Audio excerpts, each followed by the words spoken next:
자, 이번 주제는 네 번째 그리고 다섯 번째까지 오늘 볼 텐데요. 바로 그 외부 자원에 대한 것입니다.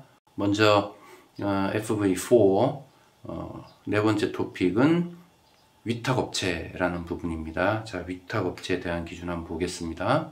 생산자는 어떤 활동을 위탁받은 다른 사업자도 글로벌 갭 기준을 준수함을 보장해야 한다. 이제 무슨 뜻이냐면 생산자가 어떤 작업, 어떤 프로세스를 외부에 위탁할 수 있어요. 그러니까 이제 뭐 예를 들어 농약, 우리 보면 농촌에서 이제 일손이 부족하니까 드론 업체에다가 농약 살포를 위탁하는 경우들이 있습니다. 뭐 이런 경우들을 말해요. 그 밖에도 여러 가지가 있을 수 있어요. 뭐 수확 작업을 아예 맡긴다거나, 혹은 수확 후에 관리를 맡긴다거나, 혹은 비료 살포 뭐 등에 대해서도 위탁을 할 수가 있겠죠. 이런 경우, 자, 당연히 그 모든 위탁받은 공정 혹은 생산 과정들이 기준에 부합해야겠죠. 이건 당연한 겁니다. 근데 이제 여기 보시면 지금 FV04번 기준 위탁업체라고 하는 기준이 이 글로벌 갭에 이제 들어가 있는데 이게 농업에만 해당되는 게 아닙니다.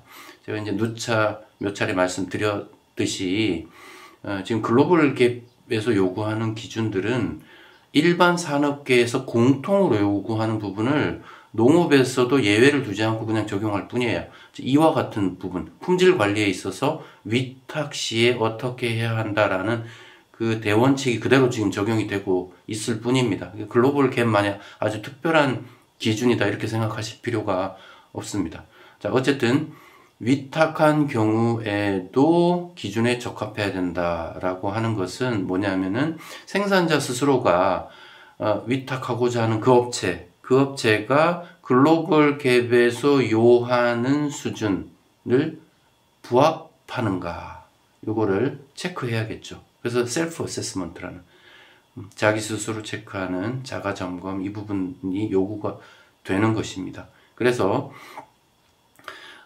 그 위탁 업체는, 위탁을 받은 그 업체는 이 생산자의 평가를 받을 수 있다라고 하는 것에 동의해야 돼요.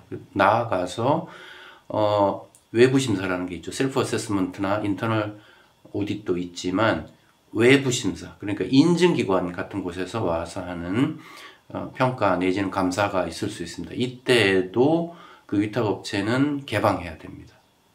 자신의 내용이 글로벌 갭 기준에 부합한다라는 것을 보여주는 거에 대해서 동의한 상태에서 위탁을 해야 한다라는 것입니다. 그리고 똑같이 적용받아요. 예를 들어 농약 살포를 위탁을 했다라고 하면 글로벌 갭에서 요하는 기준들이 있죠. 몇 가지. 그러니까 뭐 적시에 횟수 지켜서, 그 다음에 농도 뭐 등을 지켜서, 그 다음에 농약 살포 후에는 어떤 출입 금지 기간 뭐 등등이 있습니다. 그리고 수확 후에 얼마간의 안전 기간을 지켜야 한다, 이런 요구되는 사항들이 있어요.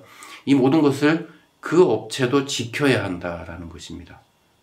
이런 부분들을 말하는 것이고요. 다음으로 바로 다섯 번째 토픽으로 들어가게 되는데, 외부 자원 관리입니다. 그러니까 네 번째 토픽과 사실은 매우 중복되는 부분이 있어요. 그런데 좀 전에 보았던 이제 네 번째 토픽은 위탁이라고 하는 부분이죠. 어떤 공정을 실제 이행하는 그 프로세스를 행동하는 그런 경우를 말하는 거고, 지금 이 다섯 번째 토픽의 외부 자원 관리라고 하는 그걸 포함해서 외부에서 사 들여오는 자재들까지도 포함하는 겁니다. 그러니까 이게 가장 많은 게 이제 농약이죠. 그리고 화학 비료, 그 밖에 퇴비 뭐 이런 거 외부에서 사서 오는 거. 그리고 또 뭐가 있겠습니까?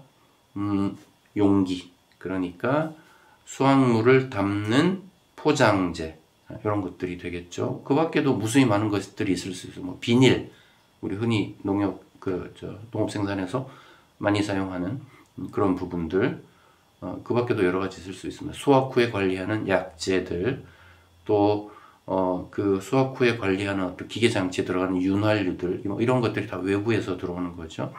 이거에 대한 기준들이 이제 글로벌 기업에서 요하는 것들이 있는데, 그런 외부에서 가지고 오는 자재들이 그 기준에 적합하다라는 것을 관리해야 한단 말이에요. 그래서 이제 외부 자원 관리가 또 특별히 요구가 되고 있습니다. 첫 번째, 05.01번을 보면 식품 안전과 관계된 자재 및 서비스의 사용과 절차를 갖추어야 한다라고 되어 있어요.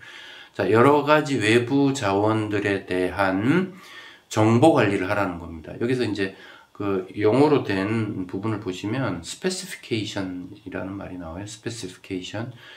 그 사양이라는 말이죠. 우리가 이제 흔히 사람의 어떤 역량을 이야기할 때도 스펙 이렇게 말 부르잖아요. 같은 용어입니다.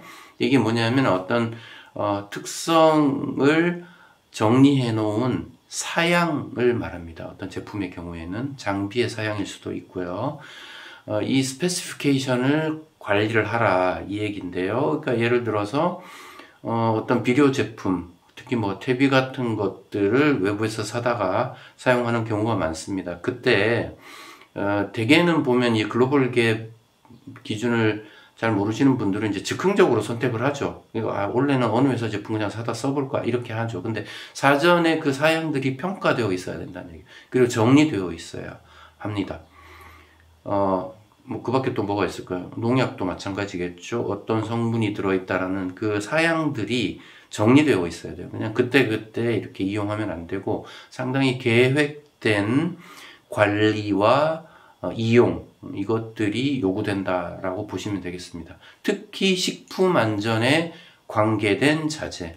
그러니까 여기에 뭐까지 포함돼요? 당연히 농약, 퇴비 등이 있겠지만 용기, 그러니까 이제 그 포장재 이런 부분들이 되겠죠. 포장재가 식품에 적합하지 않은 것이면 안 되겠죠. 뭐 우리나라에서는 그런 부분에 대해서는 큰 우려는 없겠으나 어쨌든 그런 부분들이 이제 정리가 다 되어야 한다라는 것이고요.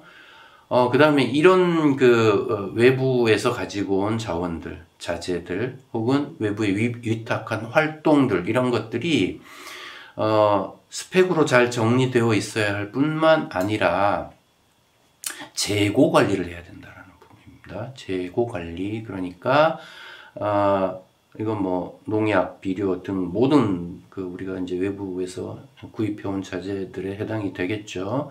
이 부분에 대한 목록과 함께 현재 보유하고 있는 양들이 평가돼야 된다는 거예요. 이제 요 원칙은 재고의 변화가 생긴 후에 한 달 이내에 정리를 해야 됩니다. 그러니까 그 즉시 기록하는 게 사실은 제일 좋은데 기록이 좀 연기되기도 합니다. 하지만 한 달 이상을 초과하면 안 된다. 그 연기하는 것이.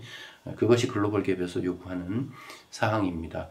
이런 내용에 대해서는 우리나라 농산물 우수 관리 기준, GAP 기준에도 있습니다. 자, 농약 보관소에는 농약 혼합 및 측정에 적합한 기구를 비치하여야 하며 재고 농약 보관에 관한 기록을 작성, 유지하여야 한다라고 되어 있어요.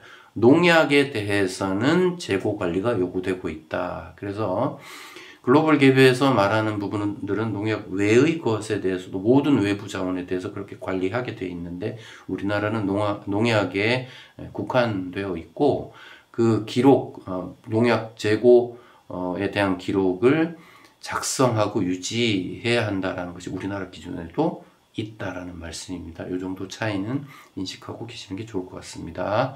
자, 여기까지 하겠습니다.